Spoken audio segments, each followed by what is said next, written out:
Welcome. In this video, I'm going to be talking about my favorite books that I read this year based on category, and stick around to the end because I'm also going to be talking about my favorite video of the year. Not one I made, there'd only be like 9 to choose from. It's a little busy with other stuff, but my favorite video that I watched on all of YouTube in 2024. Okay, in our first category, we're going to do the big one, book of the year that came out this year, new book of 2024.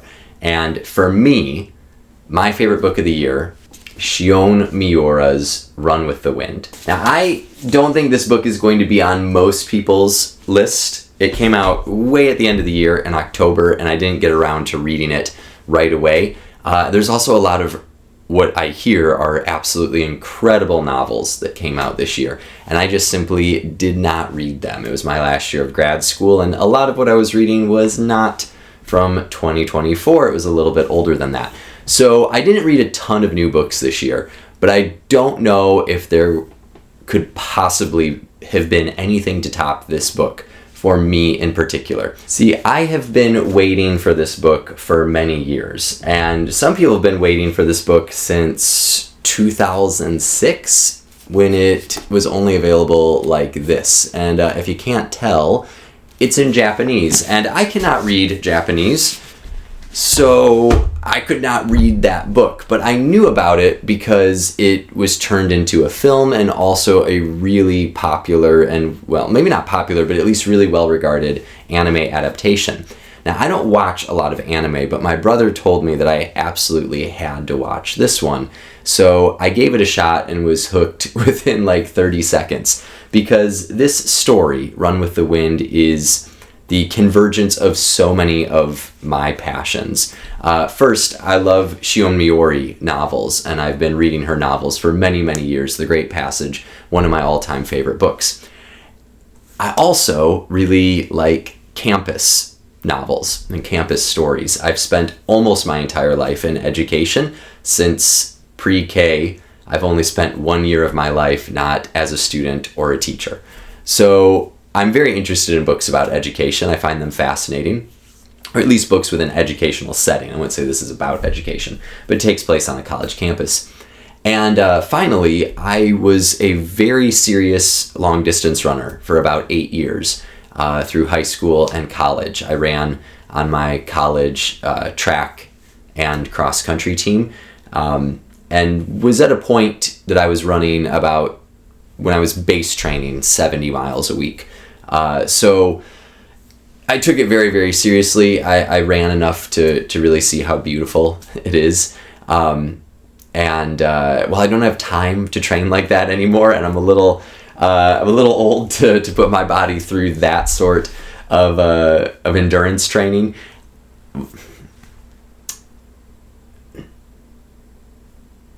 Well, maybe I'm just... That's actually not a good excuse. I'm a little too lazy to put my body through that type of endurance training now. I've never fallen out of love with running, so I'm always drawn to books about running, and for a very long time, the best novel about running ever written was Once a Runner by John L. Parker, and Miura may have topped that. It's a very different type of novel, but it's just absolutely fascinating. It tells the story of 10 college students who are taking on this relay marathon in Japan called the Hoku Ekiden. And this race, it's a real race in Japan. It's over 100 miles up and down a mountain.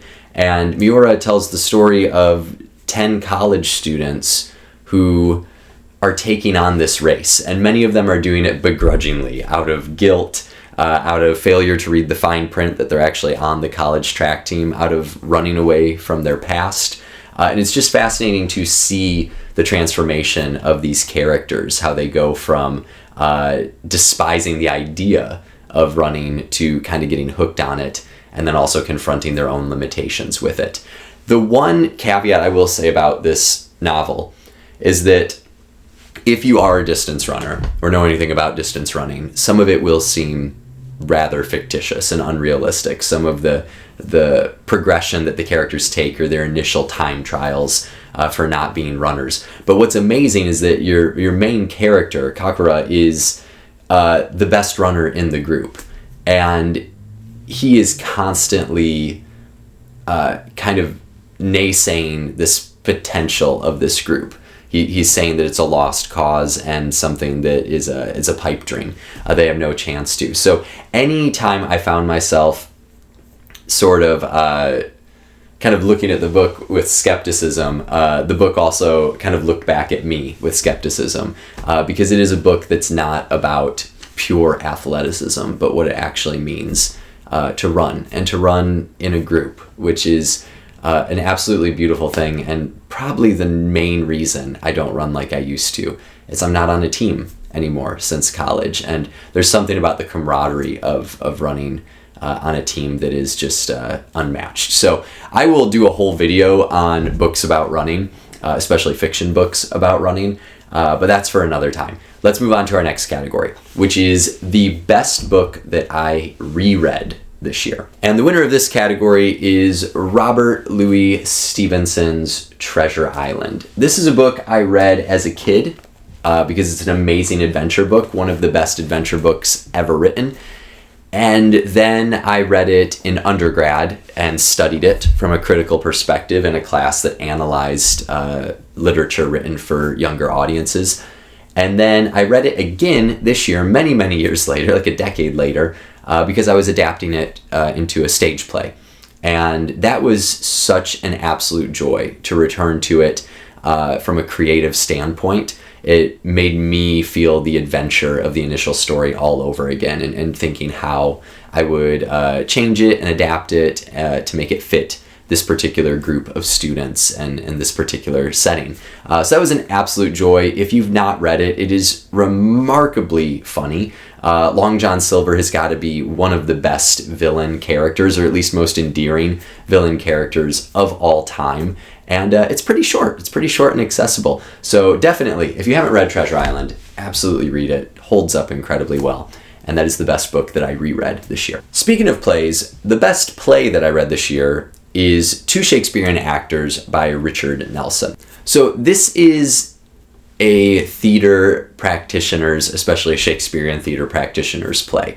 It tells the sort of theatrical backdrop behind the Shakespeare riots, or the Astor Place riots in New York City, which were one of the deadliest riots in New York City history. And this riot was about a lot of things: national pride, xenophobia, hatred for England, love for America. But what was the tipping point of this riot was two rival productions of Macbeth, performed by a famous American actor and a famous English actor.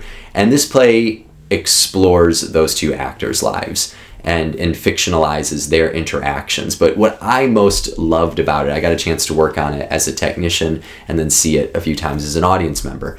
What I loved most about it, after repeated viewings, was that even though I teach Macbeth and I kind of knew what was going to happen, I wasn't completely unfamiliar with the event, I was unfamiliar with the actors.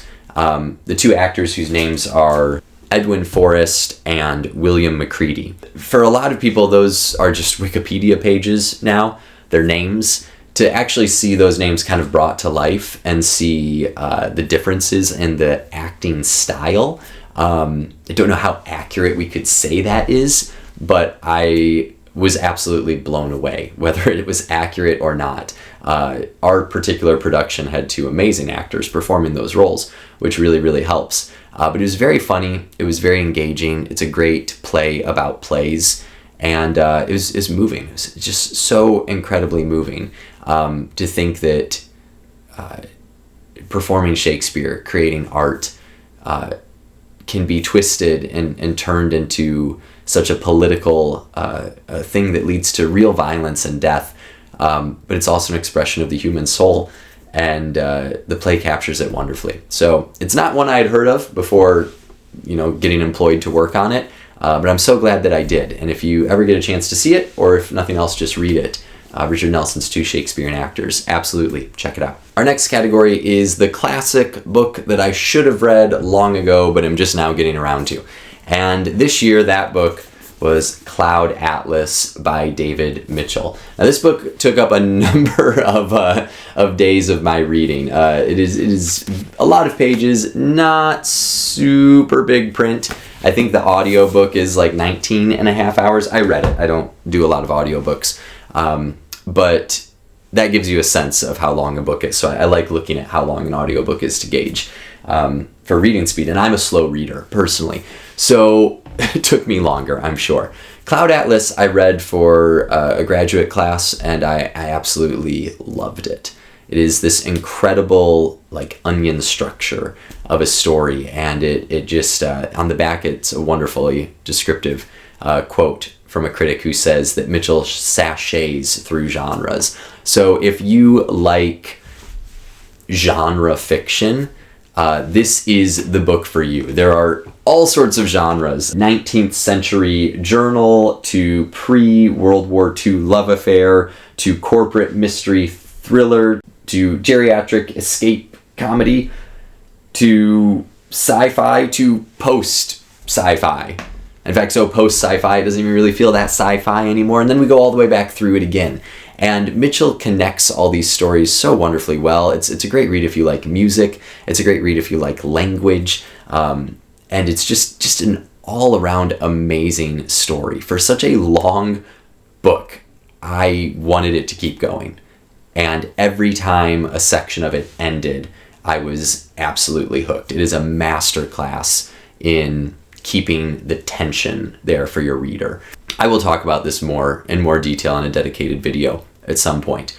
But I took a class with this amazing writer who said that when you are creating a story for your reader, it's like a clothesline that you are stretching out. And the tighter the clothesline, the more you can put on it. Meaning, if your reader is at one end of the clothesline and they need to get to the other one, if your story is tense, if it has tension and it's tightly created, then you can put a lot in between. If it's not, you can't put much there, or the reader's going to get lost or distracted. In Cloud Atlas, there are like hundreds of pages between one end of the clothesline and the other, but I wanted to keep reading to get to that next section while still enjoying the sections in between. It's an absolute modern classic. Whatever you think of the list that the New York Times put out last year of the 100 best books of the first quarter of the century, whether you love that list or not, Cloud Atlas, I think very rightfully is in the top like 15. I think it's 12 on that list, and I would say it deserves that spot, although I have not read all the books on that list.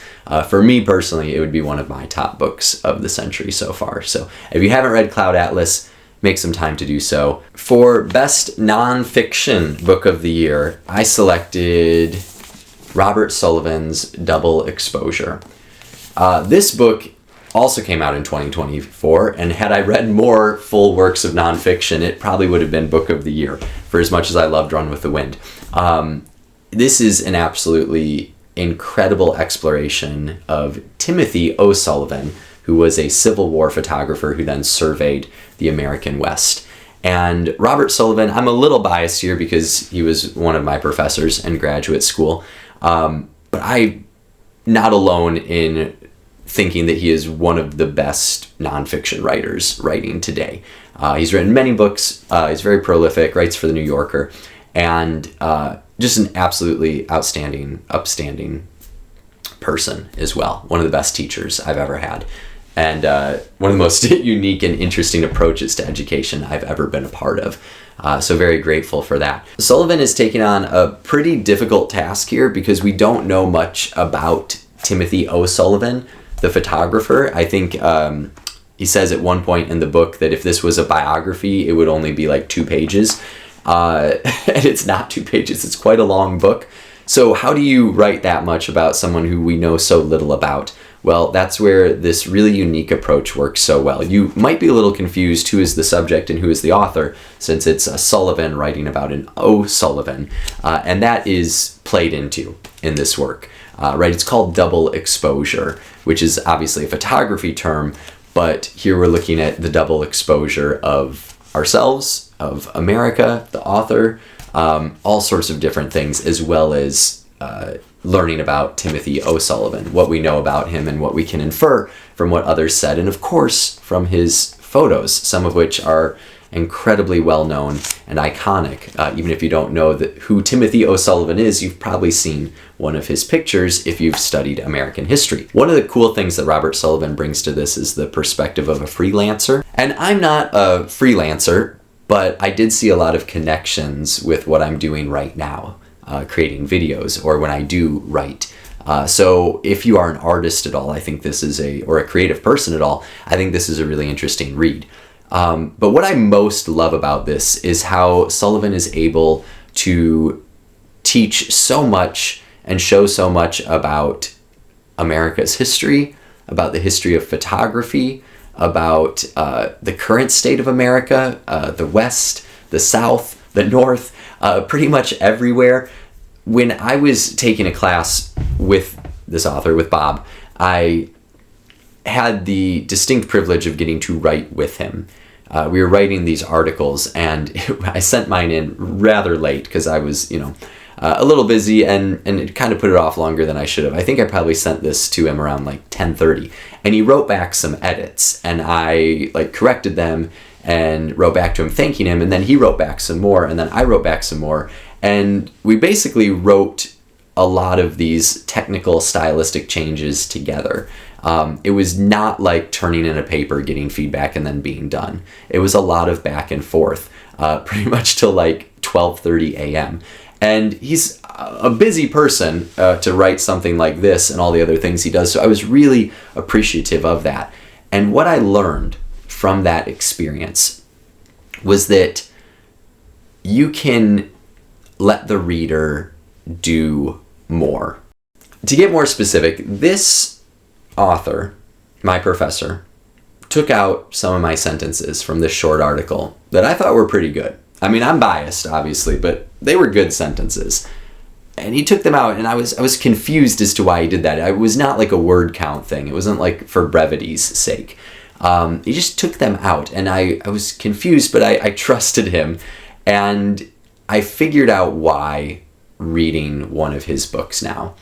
And that is because when you bring evidence, images, ideas, facts, stories, whatever it is together, that in itself is an act of analysis. So my quippy, interesting, analytical sentences about all of this aren't really needed because the reader can do that analysis. If you bring the stories there well enough, the reader will fill in the gaps. And they'll fill in the gaps with their own analysis, which is going to probably be more useful to them than me preaching my analysis to them. So through this writing exercise, I discovered the power of lists and juxtaposition and place names and storytelling, and just leaving it at that sometimes instead of always driving the point home. I found that so useful for just a couple of paragraphs. And in this book, it's for hundreds of pages. What I mean by this is that reading this book, for it being so long, there is nothing that doesn't need to be in here. It makes you think so much beyond when you are done reading, beyond that paragraph, because it's so well researched is the wrong word, because it's not just researched, it's surveyed. It's personal experience, it's American history, it's the science of photography, it's this man's enigmatic life, Timothy O'Sullivan, and it's incredible, and you should absolutely read it. So, Double Exposure by Robert Sullivan. Check it out. And finally, for my absolute favorite work of fiction that I read this year, I have Tove Jansson's The Summer Book. This is not quite the right time to talk about the summer book. It is a summer read, for sure, and I read it in the summer, which definitely influenced it, but I'm going to be rereading it in February because I'm in the Midwest and I need a dose of summer injection in my life to get the will to go out and start the car some mornings. This is an incredible book.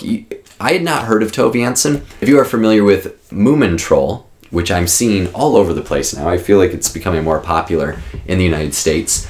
This is the person who created Moomin Troll. And she's an incredible artist who also worked as an anti-fascist political cartoonist in her native country of Finland, which was a country that was really grappling with fascism. So she's a very courageous person.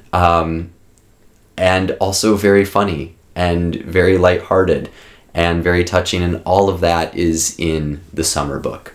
In many ways, the summer book is a series of vignettes that all take place on a small island in the Gulf of Finland. The main tragedy of the book has already taken place. The mother of this family has passed away. So we follow the daughter and her grandmother on a series of adventures, of exploration, of imagination, of things that are scary, and things that are beautiful, and it just captures summer so well. It is a book that made me look up the word estival, which is like autumnal. It's a Latin word, like autumnal for the fall. Estival is for the summer. It is an estival book in every way, shape, and form. It just captures the feelings of childhood in the summer, and also now that I have small children myself, watching them play with their grandparents, I'm watching that and seeing it in the book, and remembering playing with my grandparents and seeing it in the book. And it is just this incredibly touching experience. I could not get over how moved I was by this book. It was so beautifully done. I can't wait to pass it on to more readers, because everyone should read The Summer Book by Tove Jansson. And even though it is the winter, at least where I live, summer is approaching. It will come again. So I want to end this discussion of this book with a short passage from it, which says, "A small island, on the other hand, takes care of itself. It drinks melting snow and spring rain and finally dew, and if there is a drought, the island waits for the next summer and grows its flowers then instead." That's incredible. I love that on so many levels, and it comes from a section called The Enormous Plastic Sausage. It's just amazing. It's a great book. So absolutely, if you're looking for the perfect read to get you in a summer mood, check out The Summer Book by Tove Jansson. So there you have it. Those are my favorite books chronicled for the year 2024. Let me know in the comments if you've read any of them, or what some of your favorite books were, or what books you're looking forward to reading in 2025. Also in the description, you can see a link to get a discount on Field Notes for wonderful notebooks, or St. Louis Art Company for wonderful things to write in notebooks. And as promised, my favorite video of 2024, I thought it would be a video essay, but I can't pick anything else. It is Noah Gunderson's cover of Round Here. If you've not seen it yet, it is the greatest cover I've ever heard. Huge Noah Gunderson fan. My wife and I actually went to one of his concerts on one of our very first dates. So I've been listening to him for a very, very long time, and I feel like this is the video that's made him more popular than ever. All of his music's incredible, but this cover is insane. It's so good. It's linked in the description. Go check it out, and then go pick up a great book. Thank you so much. Have a beautiful 2025. Happy reading. I hope to see you more often in videos, but I'm not going to promise anything anymore. I know myself too well. Bye. I'm going to go. See you soon. Goodbye.